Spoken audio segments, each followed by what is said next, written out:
Olá, galera do sétimo ano, tudo bem? Tudo ótimo, tudo maravilhoso? O Rogerão tá chegando aqui para ajudar, auxiliar vocês aí mais uma vez, uma revisãozinha, né, para essa ainda maravilhosa prova que vocês vão estar realizando amanhã, né? Galera, o que acontece? A minha prova ela vai estar trabalhando ali alguns conceitos principais da área, que é a área chamada de termologia. Galera, o que você não pode esquecer nessa área, que é a área chamada de termologia? Aqui eu tenho dois conceitos principais, tá bom? O primeiro conceito é chamado de temperatura, tá bom? O primeiro conceito chamado temperatura, o segundo conceito é o conceito de calor, tá bom? Esses conceitos aqui, eles estão ali bem interligados ali no nosso dia a dia, ou seja, tem muitas vezes que a gente acredita que os dois conceitos são a mesma coisa, mas eles são bem diferentes. Primeira coisa, tá, galera? Temperatura é movimento, não esqueçam, tá? Movimento de moléculas. Toda vez que eu tenho moléculas ali que estão se movimentando, eu tenho ali uma certa temperatura. Alto grau de movimentação significa alta temperatura. Baixo grau de movimentação significa baixa temperatura. Enquanto calor, galera, está relacionado a outra situação. O que é calor? Galera, calor é energia em trânsito. Então, é energia em movimento, ou seja, energia que ela está em trânsito, passando de um corpo para outro. Uma coisa que vocês não podem esquecer em relação ao calor, tá bom? É que quando eu falo para vocês sobre o lindo e maravilhoso calor, vocês têm que lembrar que o calor ele flui naturalmente do corpo, que é o corpo quente, ou seja, aquele que está em mais alta temperatura, para o corpo, que é o corpo frio, ou seja, a temperatura baixa, tá bom? Isso nunca ocorre do contrário, tudo bem? Passa sempre do quente para o frio e não o contrário, tá bom, galera? Lindo e maravilhoso. Galera, o que acontece, tá? Minha prova, ela começa trabalhando as ideias de temperatura. Lembrando, né, as ideias de temperatura muito importantes. Eu preciso lembrar para vocês que em temperatura existem 3 escalas, que são as escalas principais. Primeira escala, tá, galera? É a escala que nós chamamos de escala Celsius. Essa escala é a escala mais utilizada no mundo inteiro, uma das mais importantes. Segunda escala é a escala que é chamada escala Fahrenheit. Galera, a escala Fahrenheit só é utilizada em países de língua inglesa. E a última escala, que é a escala mais importante de todas, pois ela é a escala científica, é a escala que nós chamamos de escala Kelvin. Galera, o que vai acontecer? Quais são as características de cada uma dessas escalas, tá bom? Primeira característica da escala Celsius é que ela se baseia nos pontos que são os pontos da água, tá bom? Então o que acontece? O primeiro ponto de controle dela é o chamado 0 Celsius, que é a temperatura em que a água ela vai obrigatoriamente passar do estado sólido para o líquido. Então ela sai do sólido e vai para o líquido. Essa é a escala que nós chamamos de escala Celsius, tudo bem? Ela também, na temperatura, que é a temperatura de 100 graus Celsius, ali você tem outra transformação, tá bom? A água, ela passa, que ela vai passar do estado, que é o estado líquido, para o estado gasoso, ou seja, quando ela ferve. Essa geralmente é a temperatura de fervura da água, tá bom? Já a escala Fahrenheit tem esses pontos aí diferenciados, porque o senhor Fahrenheit, quando criou a sua escala, ele resolveu fazer o quê? Ele resolveu deixar como ponto base para ela a temperatura em que o corpo humano entra em febre. E para ele, essa temperatura, que é a temperatura febril, seria a temperatura de 100 graus Fahrenheit. Que equivale ali para a gente ao famosíssimo, né, os 37 graus Celsius que estamos acostumados para determinar como temperatura de febre. Então, aqui, ó, deixa eu imprimir, apagar para vocês, vocês poderem ver aqui, ó, 37 graus Celsius, o tamanho da temperatura de febre, aproximadamente, né? A gente sabe que a febre ali, ela pode ser, digamos assim, ela tem um grande espaço ali em que ela pode andar, mas em termos, é essa a temperatura que a gente chama de temperatura febril, tá bom? Galera, o que acontece? Para fazer isso, ele teve que forçar algumas mudanças. Primeira mudança que ele teve que forçar, o 0 graus Celsius, né? Passou a ser o 32 Fahrenheit. Enquanto o 100 graus Celsius passou a ser o 212 Fahrenheit. Tudo bem? Galera, o que acontece? Essa é a escala Fahrenheit. A outra escala, que é a escala muito importante, é a escala científica chamada de escala Kelvin. Nela existe o chamado 0 absoluto. Desculpa. O que é o zero absoluto, galera? O zero absoluto é a menor temperatura possível. Nesse caso aqui, ó, ela é o 0 Kelvin. Que vocês não podem esquecer sobre o chamado 0 Kelvin, tá bom? Primeiro, não tem negativo nessa escala. Então só tem positivo. Não tem negativo, é uma escala totalmente positiva. Segundo fator importante, tudo bem? Não se usa a denominação grau. A denominação grau não pode ser utilizada aqui, tá bom, galera? Não se usa essa denominação, ou seja, aquela bolinha que tem ali em frente à temperatura, não existe nessa escala, porque essa escala ela é absoluta. E, galera, além disso, tem que se lembrar que o zero absoluto é equivalente a menos 273,15 graus Celsius. A menor temperatura possível em todo o universo, tá, galera? Aqui a gente tem uma ideia sobre as escalas, agora a gente precisa ver as chamadas conversões, ou seja, como converter de uma escala para outra, como passar de uma para outra, ou seja, são chamadas conversões, tá bom? Primeira conversão aqui, ó, é a conversão de Celsius para Fahrenheit, a mais importante, aquela que vai estar na minha prova, pedi para vocês darem uma olhada. A primeira delas é C sobre 5 é igual a F menos 32 sobre 9. Fórmula muito importante, vai estar na prova, você tem que saber lidar com ela. Vou dar um exemplinho aqui, ó, de como a gente poderia lidar. Por exemplo, digamos que hoje eu tenho a temperatura aqui, ó, seja a temperatura de 30 graus Celsius. E aí eu quero saber quanto é essa temperatura em Fahrenheit. Se eu quero saber quanto é essa temperatura em Fahrenheit, eu vou fazer o quê? No lugar do C, eu vou colocar o 30. Então vai ficar 30 sobre 5 é igual a F menos 32 sobre 9. Agora a gente realiza essas contas aí em passagens, né? Primeiro, 30 por 5 vai ser 6. E aí esse 9 que está dividindo, eu estou passando ele multiplicando. É igual a F menos 32. E aí o que acontece? 6 vezes 9, eu vou estar chegando aí rapidamente a 36. E esse menos 32 passou para o outro lado, mais 32. Isso é igual a F. Logo, F é igual a 36 mais 32, que é 68 graus Fahrenheit. Ah, professor, e se for enviado para mim, ou seja, alguém coloque para mim, a temperatura não em Celsius, mas coloque ela para mim em Fahrenheit. Muda alguma coisa? Não. A única coisa que vocês vão substituir ali é o F. Então vai ficar no lugar do F, por exemplo. Vou dar um exemplo aqui para vocês, ó. Digamos que eu tenho aqui a seguinte situação agora. Eu tenho a passagem, que é a passagem de, pode ser, vai 75 Fahrenheit. Eu quero saber quanto é isso em Celsius. Então eu vou fazer C sobre 5 é igual a 75 menos 32 sobre 9. Fazendo aqui vai ficar C sobre 5 é igual a 75 menos 32, eu vou a 43 sobre 9. Agora você pode fazer o quê? Pode tanto multiplicar em cruz, como realizar a divisão já de 43 por 9, mas não esquece depois de passar o 5 multiplicando. Dividindo 43 por 9, eu vou ter algo próximo de 4,7. Então fica C sobre 5 é igual a 4,7 aproximado, tá, gente?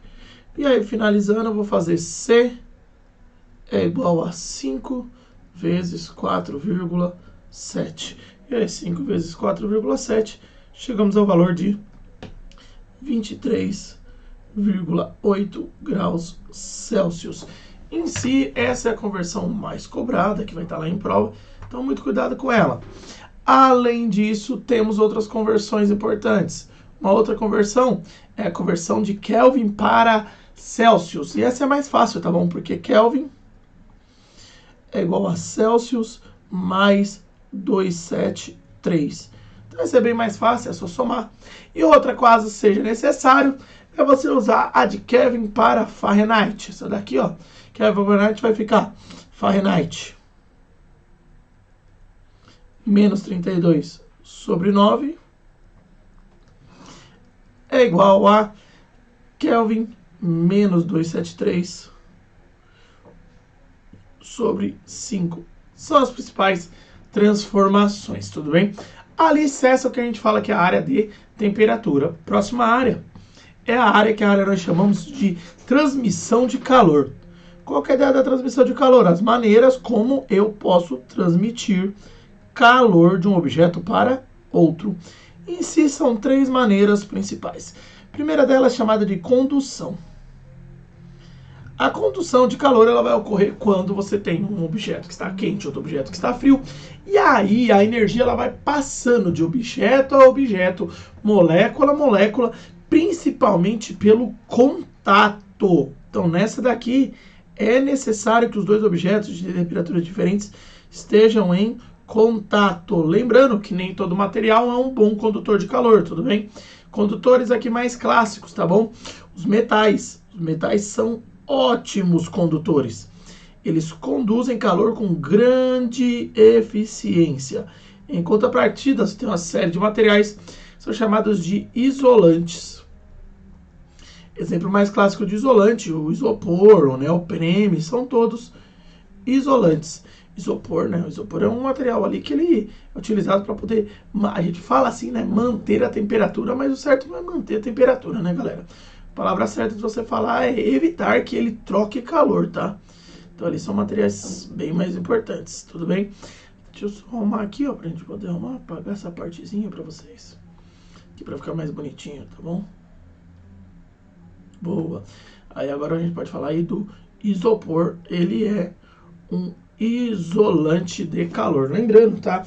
Questão clássica, né? Quando eu falo para vocês sobre um cobertor, o que o cobertor ele faz? Ele não vai te esquentar, né, galera? O que o cobertor é responsável ele é responsável por fazer com que você não troque calor com o ambiente, ou seja, o ambiente não vai trocar calor, ou seja, ele evita que você realize essa troca, tá bom? Lembrando, tá, que em relação aos tipos de materiais, tá? O material que a gente pode falar ali, que é o material tipo de materiais, né, aquele material que a gente pode falar, o estado, né, em que existe maior troca de calor por condução é o estado que é o estado sólido, tá? Principalmente ocorre pelo sólido. Próximo tipo ali é a chamada convecção, galera. Qual que é a ideia da convecção? Convecção é quando eu estou trocando calor ali devido a fluidos que trocam de posição. Qual que é a ideia da convecção, tá, galera? Eu vou ter, ela vai ocorrer sempre em fluidos, e aí quando eu falo para vocês sobre fluidos, pode ser tanto um gás quanto um líquido, tá? Então, para líquidos e gases, a convecção ela funciona muito bem. O que vai acontecer? O material, quando ele esquenta, galera, ao ser esquentado, a tendência que existe, então, vamos lá explicar certinho, né, o que vai acontecer, né? Todo material, quando esquenta, vou até escrever isso aqui é questão de prova. Todo material, ao ser aquecido,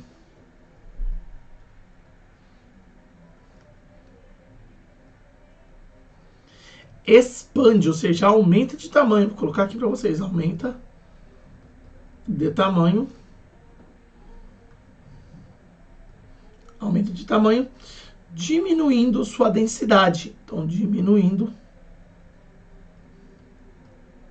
sua densidade. Diminui sua densidade. Assim, subindo. Então, ele vai acontecer o quê? Ele vai subir. Enquanto o fluido frio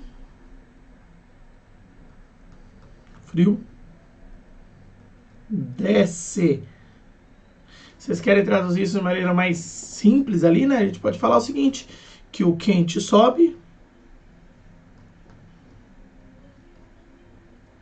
enquanto o frio desce. Traduz dessa maneira, tá bom? Quente sobe, o frio desce. Galera, aqui um fenômeno que trata bem essa situação é um fenômeno que nós chamamos de brisa marítima. Qual que é a ideia dessa brisa, que é a brisa marítima, tá, galera? Ela traz pra gente ali o estudo, né, de como é que vai se transformar, ou seja, como vai se comportar no mar, né, o fluxo de ar. Como é que o fluxo de ar vai voltar? Tô abrindo aqui um arquivinho pra gente dar uma olhadinha, olha aqui, ó, da brisa marítima e a brisa continental. Galera, qual que é a ideia, tá bom?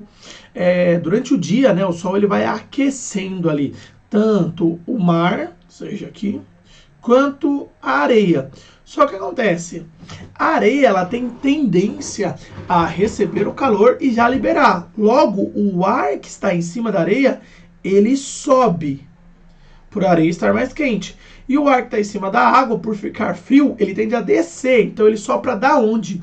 Ele sopra da água para a areia durante o dia. Esse é o fluxo. À noite, a água ela conserva um pouco do calor, fazendo com que ela fique quente e, por consequência, o ar em cima da água também fica quente. Então, à noite, é o ar em cima da água que sobe, enquanto o ar em cima da água sobe, a areia ela tá fria. E aí o ar que está em cima da areia, ele desce, então ele vai em direção ao mar. Traduzindo, né, o que tende a acontecer é, durante o dia, o ar ele sopra da água para a areia. Durante a noite, ele sopra da areia para a água. Galera, voltando aqui, né, essa é a nossa ideia relacionada à chamada convecção. Voltando, é necessário agora falar do último processo. O último processo de transmissão de calor tem o nome de radiação. Processo mais simples, tudo bem? Nele, quem leva calor para nós é a luz, então, a transmissão de calor via luz. Lembrando que nem todas as cores de luz transmitem calor com a mesma eficiência, tá? Nesse caso aqui, quem transmite mais calor, tá bom? É o chamado infravermelho. O infravermelho ali é o que transmite mais calor pra gente, tudo bem? Esse aqui é o chamado infravermelho. E aí via luz, tudo bem? Última ideia, é a última ideia daqui da nossa prova. Ela tem o nome do quê? Ela tem a ideia chamada de calor sensível. Eu falei aqui para vocês a maneira como nós podemos trocar calor, mas não disse, não especifiquei, né? Qual é a quantidade de calor que nós podemos trocar. A letra que representa aqui a quantidade de calor é a letra Q, tudo bem? Unidade de medida dela, que vocês vão encontrar anunciada, chamado calorias. Então é muito comum a gente ver como cal. É sim aquela caloria que você vê nos alimentos, tudo bem? Ela é a quantidade de energia que é fornecida ao seu corpo. A principal fórmula aqui que estaremos usando, né, é o chamado QMACT.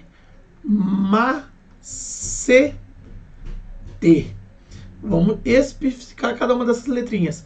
Que a gente já disse que é o calor, vai estar em calorias. Agora, esse M, tá, galera? É o M de massa. E aí ele estará no nosso enunciado em gramas. Esse Czinho é uma propriedade importante. Qual é o seu nome? Calor específico. Galera, o calor específico, ele é utilizado diretamente para me dizer se o material é um bom condutor ou um isolante. Por quê? Sua unidade de medida é calorias por grama por Celsius. Porque ela fala a quantidade de calor que eu devo fornecer a certo material para que ele varie 1 grau em sua temperatura. Enquanto esse ΔT aqui, ó, nós chamamos ele de variação de temperatura. Então sempre ele vai ser a temperatura final do objeto menos a inicial. Quanto maior, né, a variação de temperatura, maior a quantidade de calor necessária. Menos a temperatura inicial. Temperatura inicial. Valores que devem ser guardados aqui, tá bom? A água, tá, galera? Ela tem o calor específico padrão. O padrão da água de calor específico é 1 caloria por grama por Celsius, tudo bem? Todos os outros são escritos em base da água. Exemplo clássico, né? Digamos que eu tenho ali certa quantidade de água, pode ser 200 gramas de água. E dessas 200 gramas de água ali, eu aqueci elas a temperatura de 20 graus Celsius até 80 graus Celsius. Qual a quantidade de calor ali, né, que eu posso falar para você que foi gasta nesse processo? Eu aplico direto aqui macete, que é igual a M vezes C vezes variação de temperatura. Deixa eu especificar para você aqui que é água, isso é importante, se for outro material pode mudar. Então vai ser aqui, massa 200 vezes calor específico 1 vezes variação de temperatura 60. Então isso aqui vai ficar 12 aqui, 3 zeros, então 1, 2, 3, então 1.200 calorias foram gastas nesse processo, tá bom? Galerinha, isso daqui é a minha matéria de prova. Espero que essa revisão tenha te ajudado a tirar algumas dúvidas, né? Sobre o que está rolando, como é que está a matéria, certo? E ajude para que você consiga ir bem amanhã. Claro, dê uma revisada nos exercícios, foque nessas transformações, nessas continhas e boa prova a todos. Tchau, tchau, galera!